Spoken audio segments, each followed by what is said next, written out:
I remember the day, some 30 years ago now, that I decided I wanted to wear a kippah in public. I was living in New York City, and I'd been going to shul, to synagogue on a pretty regular basis. One morning, I left the shul, and instead of turning left to my apartment, I turned right and headed in the opposite direction. I found myself in a couple of minutes in a Jewish bookstore. At the end of the counter, there was a carousel. I went up to the carousel and started to turn it slowly. In front of my eyes, there revolved the entire gamut of Orthodox Jewish headgear. I was amazed at the range of choice.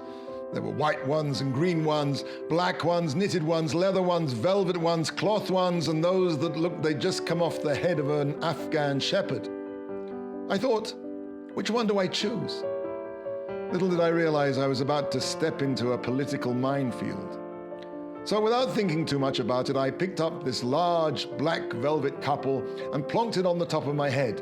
I paid the cashier, walked out into the street, and stopped in my tracks. The world had changed. Everything had changed. I said to myself, you've become an ambassador. You've become an ambassador for the Jewish people. Everything you do now will be judged through the lens of your Jewishness. If you push in line, people won't say, who's this guy pushing in line? They'll say, who's this Jew pushing in line? And if I give up my seat to an old lady on the subway, if indeed old ladies still venture onto the subway, I'll have sanctified the name of heaven.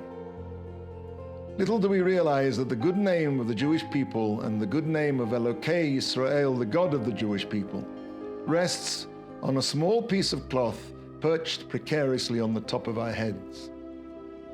We are all ambassadors for our nation and often to our nation.